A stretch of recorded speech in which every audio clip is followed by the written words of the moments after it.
जय श्री हरि। श्रीमद्भागवत महापुराणम चतुर्थः स्कंधः अथैकत्रिंशोऽध्यायः।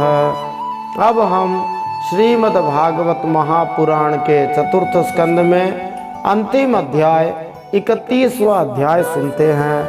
प्रचेताओं को श्री नारद जी का उपदेश और उनका परम पद लाभ।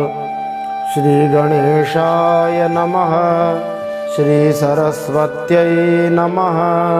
श्री गुरवे नमः। श्री पुराण पुरुषोत्तमाय नमः। पिछले चतुर्थ स्कंद के 30वें अध्याय में प्रचेताओं को श्री विष्णु भगवान का वरदान के प्रसंग में हमने सुना। भगवान महादेव जी के द्वारा दिए गए रुद्र गीत नामक उपदेश से प्रचेताओं को भगवान पुराण पुरुष श्री नारायण का प्रत्यक्ष दर्शन हो गया। यह सबसे बड़ा लाभ हुआ। इससे बड़ा लाभ कुछ हो ही नहीं सकता। प्रचेताओं के सामने भगवान श्री हरि जब प्रकट हुए तब उनके मस्तक पर झिलमिलाता हुआ मुकुट शोभायमान था। श्री हरि की 8 भुजाओं में 8 आयुध थे। देवता, मुनि और पार्षदगण उनकी सेवा में उपस्थित थे तथा गरुड़ जी किन्नरों की भांति साममय पंखों की ध्वनि से श्री भगवान की कीर्ति का गान कर रहे थे। श्री हरि की 8 लंबी लंबी मोटी भुजाओं के बीच में लक्ष्मी जी से स्पर्धा करने वाली वनमाला विराजमान थी। आदि पुरुष श्री नारायण ने इस प्रकार पधार कर अपने शरणागत प्रचेताओं की ओर दया दृष्टि से निहारा।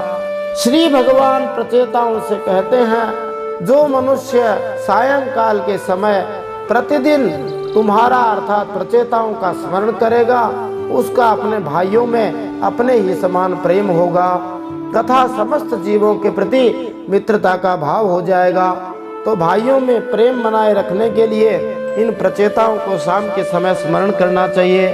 कंडु ऋषि के तपोनाश के लिए इंद्र के द्वारा भेजी गई प्रमलोचा अप्सरा से एक कमल नयनी कन्या उत्पन्न हुई। उसे छोड़कर वह प्रमलोचा अप्सरा स्वर्गलोक को चली गई। तब वृक्षों ने उस कन्या को लेकर पाला पोसा था। जब वह कन्या भूख से व्याकुल होकर रोने लगी तब चंद्रमा ने दयावश अपनी अमृत वर्षिणी तर्जनी अंगुली उसके मुख में दे दी थी और उसको पोषण प्रदान किया था। तो कुछ कुछ घटनाएं प्राचीन इतिहास में भी मिल जाती हैं जिनमें कन्या को जन्म देकर छोड़ने के वृत्तांत मिलते हैं। श्री भगवान कहते हैं, जिन लोगों के कर्म भगवद अर्पण बुद्धि से होते हैं और जिनका सारा समय श्री भगवान की कथा वार्ताओं में ही बीतता है, वे भले ही गृहस्थाश्रम में रहें तो भी घर उनके बंधन का कारण नहीं होते। वास्तव में बंधन का कारण तो मन ही होता है। प्रचेता भगवान श्री हरि विष्णु से यही विशेष कृपा करने के लिए कहते हैं कि कभी कभार आप हमें ये हमारे हैं ऐसा सोचकर याद कर लिया करें। यदि भगवान ने हमें याद कर लिया तो समझ लीजिए हम निहाल हो गए।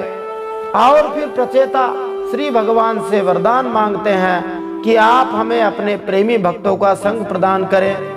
भगवान के प्रेमी भक्तों का संग सदा ही सभी भक्त मांगते रहे हैं, क्योंकि उनके सत्संग के अंदर सदा ही श्री भगवान की मधुर मधुर कथाओं का गान होता रहता है, जिनको सुनने मात्र से भोग तृष्णा शांत हो जाती है।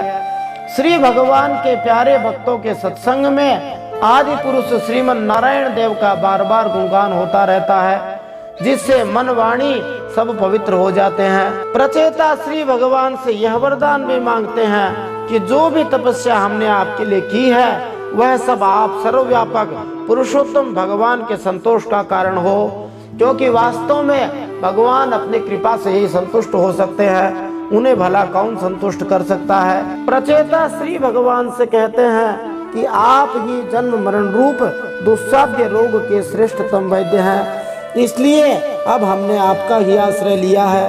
तो भगवान जन्म मरण रूप दुस्साध्य रोग के भी वैद्य हैं और संसार की किसी भी समस्या के सबसे अच्छे वैद्य हैं। इसलिए सदा ही श्री भगवान का आश्रय लेने का प्रयास करना चाहिए। वरदान देकर तथास्तु कहकर भगवान श्री हरि अंतर्धान हो गए और प्रचेता समुद्र से बाहर निकले तो उन्होंने देखा सारी पृथ्वी बड़े बड़े पेड़ों से ढकी हुई है। उनको वृक्षों पर बड़ा क्रोध आया और वे सारे वृक्षों को भस्म करने लगे। जब ब्रह्मा जी ने देखा कि सारे वृक्षों को भस्म कर रहे हैं, पर्यावरण में असंतुलन हो जाएगा, आज जैसे वृक्षों को बचाने की चिंता की जाती है, ऐसी चिंता ब्रह्मा जी ने भी की। और श्री ब्रह्मा जी ने उन प्रचेताओं को समझाया कि आपको इन वृक्षों को नहीं जलाना चाहिए, इनको भस्म नहीं करना चाहिए। फिर उन वृक्षों ने ब्रह्मा जी के कहने से प्रचेताओं को कंडू ऋषि और प्रमलोचा अप्सरा की पुत्री मारिशा सौंप दी और सभी भाइयों ने उस मारिशा नाम की कन्या से विवाह कर लिया।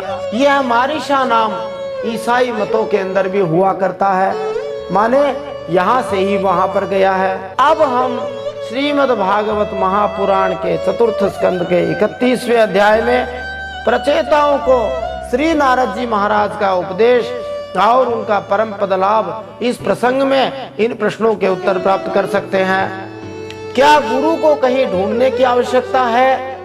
भगवान शंकर और श्री विष्णु भगवान ने जो उपदेश प्रचेताओं को दिया था उसे वे क्यों भूल गए थे? श्री नारद जी महाराज ने कौन से जन्म, कर्म, आयु, मन और वाणी को सफल कहा है? किसे प्राप्त न करके अनेक कल्याण साधनों से भी मनुष्य का कोई लाभ नहीं है। विशेष बात, नारद जी के अनुसार किस एक की पूजा करने से सभी पूजा का फल मिलता है, यह बड़ी विशेष बात बता रहे हैं। श्री भगवान को शीघ्र प्रसन्न करने के कौन से 3 उपाय श्री नारद जी महाराज हमें बताते हैं? किन दुर्बुद्धियों की पूजा श्री भगवान स्वीकार ही नहीं करते? श्री सुखदेव मुनि ने चतुर्थ स्कंद के इस अंतिम अध्याय में पंचम स्कंद की भूमिका किस प्रकार बनाई? तो आइए इन सब प्रश्नों के उत्तर आज के इस चतुर्थ स्कंद के अंतिम 31वें अध्याय में प्राप्त करते हैं। जय श्री हरि। नारायणं नमस्कृत्य नरं चैव नरोत्तमं देवीं सरस्वतीं व्यासं ततो जयमुदीरयेत्। भगवान श्री नर नारायण को प्रणाम करते हुए, श्री गणेश जी भगवान को प्रणाम करते हुए, माता सरस्वती को प्रणाम करते हुए, वेदव्यास भगवान को प्रणाम करते हुए, हृदय आराध्य श्री हरिचरणों में प्रणाम करते हुए, भगवत स्वरूप श्रीमद् भागवत को प्रणाम करते हुए, श्री सुखदेव मुनि और परीक्षित महाराज को प्रणाम करते हुए, देवर्षि नारद जी को प्रणाम करते हुए, अनंत कोटि सब संत महात्माओं को प्रणाम करते हुए अब हम श्रीमद् भागवत महापुराण के चतुर्थ स्कंद में अंतिम अध्याय 31वां अध्याय सुनते हैं। श्रीमद् भागवत महापुराणम चतुर्थः स्कंधः अथैकत्रिंशोऽध्यायः। प्रचेताओं को श्री नारद जी का उपदेश और उनका परम पद लाभ। मैत्रेय उवाच तत उत्पन्न विज्ञानाश्वधोक्षज भाषितं स्मरन्त आत्मजे भार्यां विसृज्य प्रव्रजन् गृहात्। दीक्षिता ब्रह्मसत्रेण सर्वभूतात्ममेधसा प्रतीच्यां दिशि वेलायां सिद्धो भूद्यत्र जाजलिः। श्री मैत्रेय जी कहते हैं विदुर जी से 10 लाख वर्ष बीत जाने पर जब प्रचेताओं को विवेक हुआ तब उन्हें भगवान के वाक्यों की याद आई और वे अपनी भार्या मारिशा को पुत्र के पास छोड़कर तुरंत घर से निकल पड़े। वे पश्चिम दिशा में समुद्र के तट पर जहाँ जादली मुनि ने सिद्धि प्राप्त की थी जा पहुँचे और जिससे समस्त भूतों में एक ही आत्म तत्व विराजमान है ऐसा ज्ञान होता है, उस आत्म विचार रूप ब्रह्म सत्र का संकल्प करके बैठ गए। तान निर्जित प्राण मनो वचो दृशो जितासनान शांत समान विग्रहान परे मले ब्रह्मणि योजितात्मनः सुरासुरेड्यो ददिशे स्म नारदः। उन्होंने प्राण, मन, वाणी और दृष्टि को वश में किया, शरीर को निश्चेष्ट, स्थिर और सीधा रखते हुए आसन को जीतकर चित्त को विशुद्ध परब्रह्म में लीन कर दिया। ऐसी स्थिति में उन्हें देवता और असुर दोनों की ही वंदनीय श्री नारद जी ने देखा। तमागतम त उत्थाय प्रणिपत्याभिनन्द्य च पूजयित्वा यथा देशं सुखासीनमथा ब्रुवन् प्रचेतस ऊचुः स्वागतं ते सुरर्षेद्य दिष्ट्या नो दर्शनं गतः तव चंक्रमणं ब्रह्म न भयाय यथा रवेः। नारद जी को आया देखकर प्रचेतागण खड़े हो गए। प्रणाम करके आदर सत्कार पूर्वक देश काल के अनुसार उनकी विधिवत पूजा की।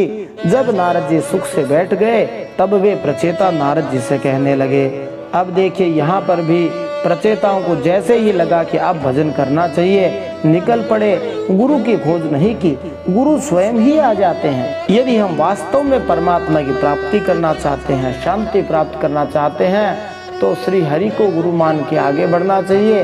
प्रचेताओं ने नारद जी से प्रार्थना की, आपका स्वागत है, आज बड़े भाग्य से हमें आपका दर्शन हुआ। सूर्य के समान आपका घूमना फिरना भी ज्ञानालोक से समस्त जीवों को अभय दान देने के लिए ही होता है। यदादिष्टं भगवता शिवेनाधोक्षजेन च तद्गृहेषु प्रसक्तानां प्रायशः क्षपितं प्रभो तन्नः प्रद्योतयाध्यात्म ज्ञानं तत्त्वार्थदर्शनं येनांजसा तरिष्यामो दुस्तरं भवसागरम्।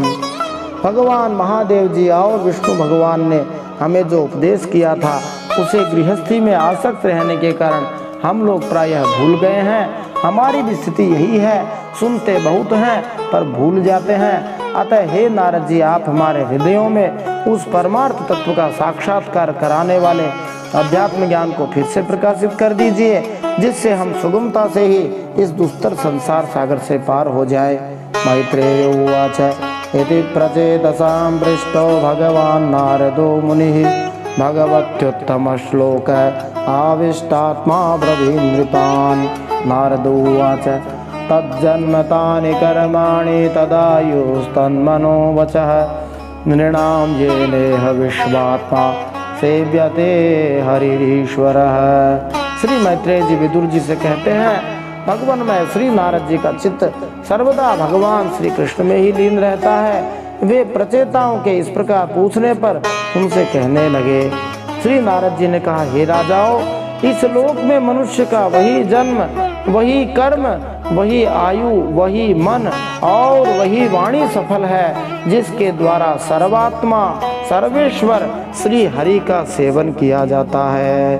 कितनी बढ़िया बात नारद जी ने बताई है कि जिसके द्वारा श्री हरि का सेवन किया जाता है वही जन्म सफल है, वही कर्म भी सफल है, वही आयु मन और वाणी भी सफल है। किम जन्मभिस्त्रिभिर्वेह शौक्ल सावित्र याज्ञिकैः कर्मभिर्वा त्रयी प्रोक्तैः पुंसोऽपि विबुधायुषा श्रुतेन तपसा वा किं वचोभिष्टितवृत्तिभिः बुद्ध्या वा किं निपुणया बलेनेन्द्रियराधसा। जिनके द्वारा अपने स्वरूप का साक्षात्कार कराने वाले श्री हरि को प्राप्त न किया जाए, उन माता पिता की पवित्रता से कोई फायदा नहीं।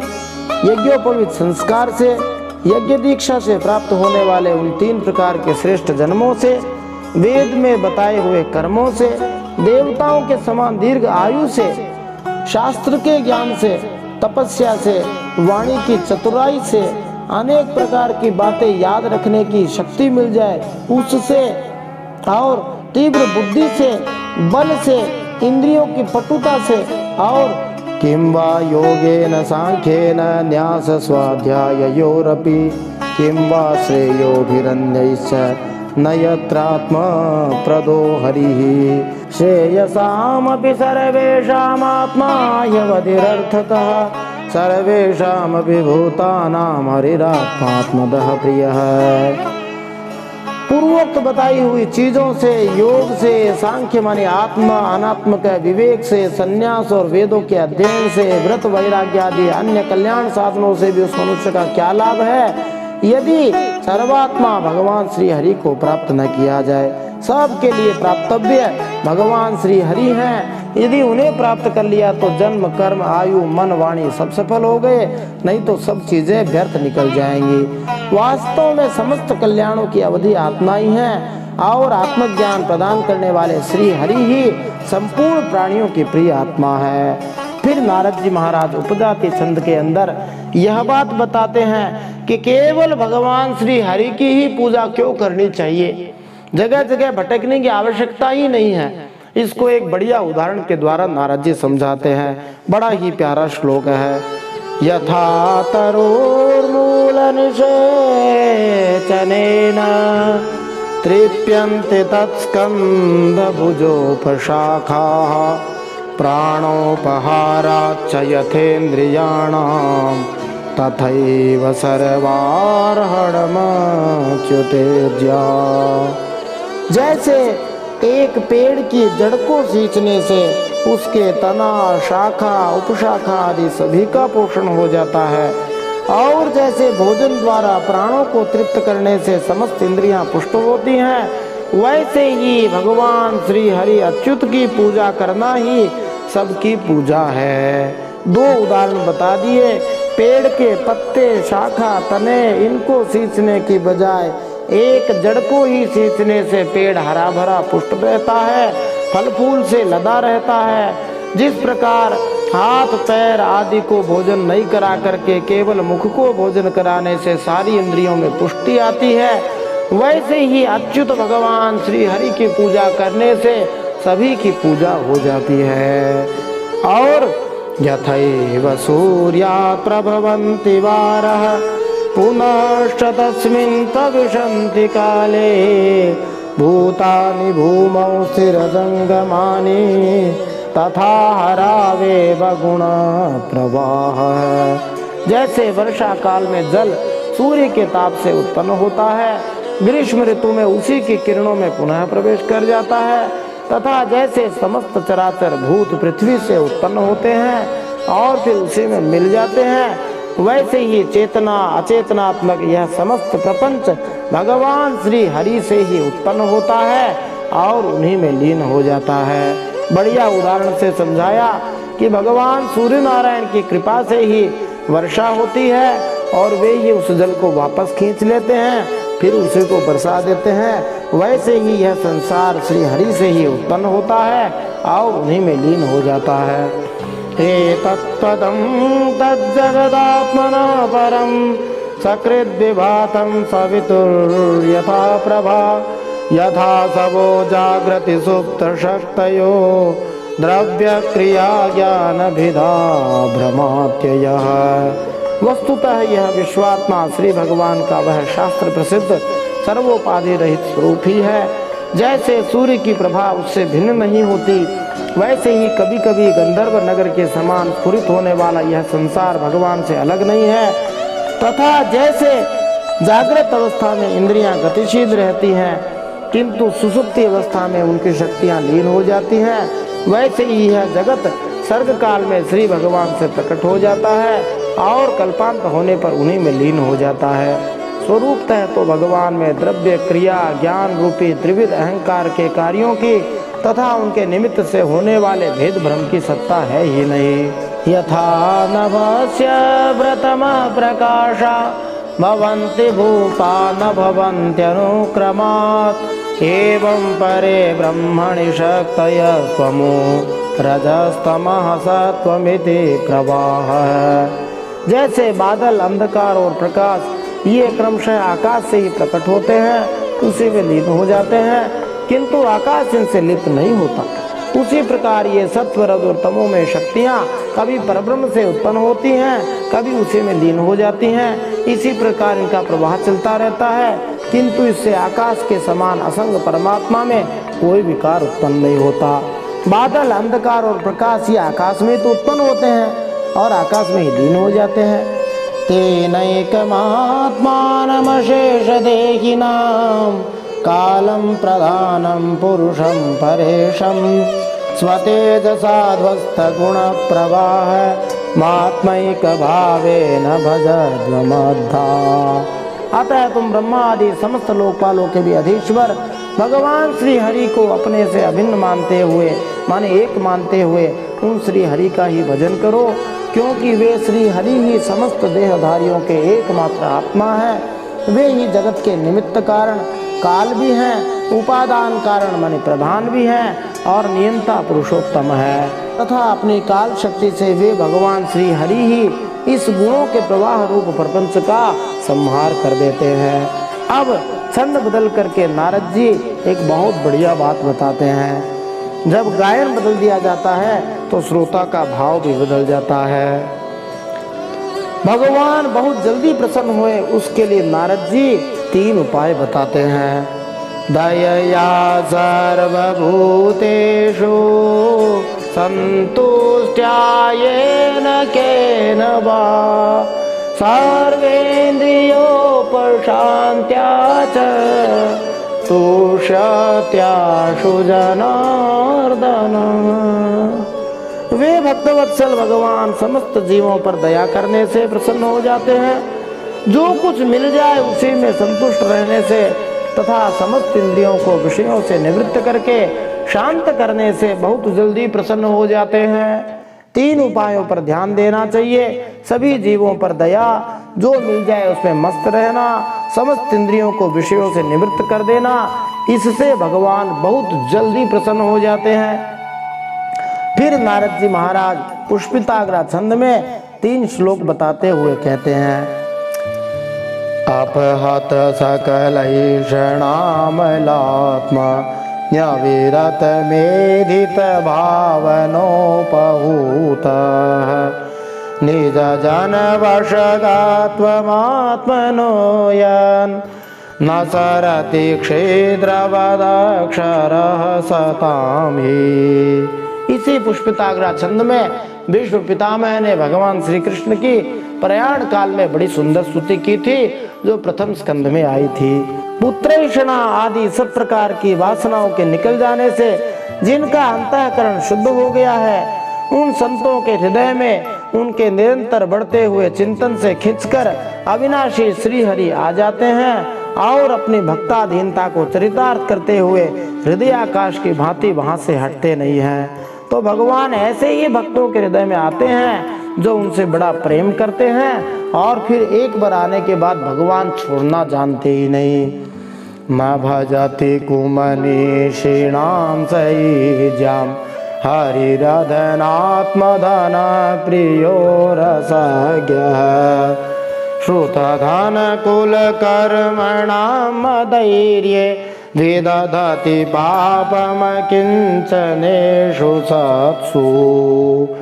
भगवान तो अपने को माने भगवान को ही सर्वस्व मानने वाले निर्धन पुरुषों पर ही प्रेम करते हैं, क्योंकि वे परम रसज्ञ हैं। उन अकिंचनों की अनन्य आश्रया अहेतु की भक्ति में कितना माधुर्य होता है, इसे भगवान अच्छी तरह जानते हैं। जो लोग अपने शास्त्र ज्ञान, धन, कुल और कर्मों के मद से उन्मत्त होकर ऐसे निष्किंचन साधुजनों का तिरस्कार करते हैं, उन दुर्बुद्धियों की पूजा तो भगवान स्वीकार ही नहीं करते। इसलिए उन महात्मा भक्तों का कभी अनादर नहीं करना चाहिए। भले ही आप कितने भी ज्ञानी, धनी, कुली और अच्छे अच्छे कर्म करने वाले हों, पर उनका अनादर करेंगे तो श्री भगवान कभी स्वीकार नहीं करेंगे। श्रियमनुचरतीं तदर्थिनर्ष द्विपदपतीन् विबुधाशय स्वपूर्ण न भजति निजभृत्यवर्गतन्त्रः कथममुमुद्विसृजेत् पुमान् कृतज्ञः। भगवान स्वरूपानंद से ही परिपूर्ण है। उन्हें निरंतर अपनी सेवा में रहने वाली लक्ष्मी जी तथा उनकी इच्छा करने वाले नरपति, राजा और देवताओं की भी कोई परवाह नहीं है। इतने पर भी वे अपने भक्तों के तो अधीन ही रहते हैं। कितने उदार हैं वे हरि। लक्ष्मी जी राजा और देवताओं की परवाह नहीं करते, पर अपने प्यारे भक्तों के भगवान अधीन हो जाते हैं। अहो, ऐसे करुणा सागर श्री हरि को कोई भी कृतज्ञ मनुष्य थोड़ी देर के लिए भी कैसे छोड़ सकता है। यदि वो कृतज्ञ है और थोड़ी सी भी समझ हो गई तो भगवान को छोड़ नहीं सकता। बोलिए भक्तवत्सल भगवान की जय। मैत्रेय उवाच इति प्रचेतसो राजन्नन्याश्च भगवत्कथाः श्रावयित्वा ब्रह्मलोकं ययौ स्वायम्भुवो मुनिः। तेऽपि तन्मुखनिर्यातं यशो लोकमलापहं हरे निशम्य तत्पादं ध्यायन्तस्तद्गतिं ययुः। एतत्ते भीतं क्षत्तर्यन्मां त्वं परिपृष्टवान् प्रचेतसां नारदस्य संवादं हरिकीर्तनम्। श्री मैत्रेय जी विदुर जी से कहते हैं, भगवान नारद ने प्रचेताओं को इस उपदेश के साथ साथ और भी बहुत सी भगवत संबंधी बातें बताई। इसके बाद वे ब्रह्मलोक को चले गए। प्रचेतागण भी उनके मुख से संपूर्ण जगत के पाप रूपी मल को दूर करने वाले भगवत चरित्र सुनकर भगवान के चरण कमलों का ही चिंतन करने लगे और अंत में भगवत धाम को प्राप्त हो गए। इस प्रकार आपने जो मुझसे श्री नारद जी और प्रचेताओं के भगवत कथा संबंधी संवाद के विषय में पूछा था वह मैंने आपको सुना दिया। श्री शुक उवाच यैष उत्तानपदो मानवस्यानुवर्णितः वंशः प्रियव्रतस्यापि निबोध नृपसत्तम। यो नारदादात्मविद्यामधिगम्य पुनर्महीं भुक्त्वा विभज्य पुत्रेभ्य ऐश्वरं समगात्पदम्। श्री सुखदेव मुनि परीक्षित महाराज से कहते हैं, यहाँ तक स्वयं मनु महाराज के पुत्र उत्तानपाद के वंश का वर्णन हुआ। अब प्रियव्रत के वंश का विवरण भी सुनो। राजा प्रियव्रत ने श्री नारद जी से आत्मज्ञान का उपदेश पाकर भी राज्य भोग किया था और अंत में इस संपूर्ण पृथ्वी को अपने पुत्रों में बांटकर वे भगवान के परम धाम को प्राप्त हो गए थे। इमां तो कौशारविणोपवर्णितां क्षतानिशम्याजितवाद सत्कथां प्रवृद्ध भावो श्रुकलाकुलो मुनेर दधार मूर्धना चरणं हृदा हरे। इधर मैत्रेय जी के मुख से यह भगवत गुणानुवाद युक्त पवित्र कथा सुनकर विदुर जी प्रेम मग्न हो गए। भक्ति भाव का उद्रेक होने से उनके नेत्रों से पवित्र आंसुओं की धारा बहने लगी। उन्होंने हृदय में भगवान के चरणों का स्मरण करते हुए अपना मस्तक मुनिवर मैत्रेय जी के चरणों पर रख दिया। विदुर उवाच सोऽयमद्य महायोगिन् भवता करुणात्मना दर्शितस्तमसः पारो यत्रा किंचन गो हरिः। विदुर जी कहने लगे, महायोगिन आप बड़े ही करुणामय हैं। हे मैत्रेय जी, आज आपने मुझे अज्ञान अंधकार के उस पार पहुंचा दिया है जहां किंचनों के सर्वस्व भगवान श्री हरि विराजते हैं। श्री शुक उवाच नित्यानम्य तमामन्त्र्य विदुरो गजसा वयं स्वानां दिदृक्षुः प्रययौ ज्ञातीनां निर्वृताशयः एतद्यः शृणुयाद् राजन् राज्ञां हर्यर्पितात्मनाम् आयुर्धनं यशः स्वस्ति गतिमैश्वर्यमाप्नुयात्। श्री सुखदेव जी परीक्षित महाराज से कहते हैं, मैत्रेय जी को उपर्युक्त कृतज्ञता सूचक वचन कहकर तथा प्रणाम करके विदुर जी ने उनसे आज्ञा ली। फिर शांत चित्त होकर अपने बंधुजनों से मिलने के लिए विदुर जी हस्तिनापुर चल दिए। हे राजन परीक्षित, जो मनुष्य भगवान के शरणागत परम भागवत राजाओं का यह पवित्र चरित्र सुनेगा उसे दीर्घ आयु, धन, सुयश, क्षेम, सद्गति और ऐश्वर्य की प्राप्ति होगी। इति श्रीमद्भागवते महापुराणे वैयासिक्याम् अष्टादशसाहस्र्यां पारमहंस्यां संहितायां चतुर्थस्कन्धे प्रचेतसोपाख्यानं नामैकत्रिंशोऽध्यायः श्रीमन्नारायणार्पणमस्तु इति चतुर्थः स्कन्धः समाप्तः। हरिः ओम तत्सत्। संपूर्णः चतुर्थः स्कन्धः श्रीमन्नारायणार्पणमस्तु। इस प्रकार श्रीमद्भागवत महापुराण व्यास जी के द्वारा लिखी गई 18,000 श्लोकों वाली परमहंसों की संहिता के चतुर्थ स्कंद में प्रचेताओं के उपाख्यान में 31वां अध्याय भगवान श्रीमन नारायण के चरणों में समर्पित हो।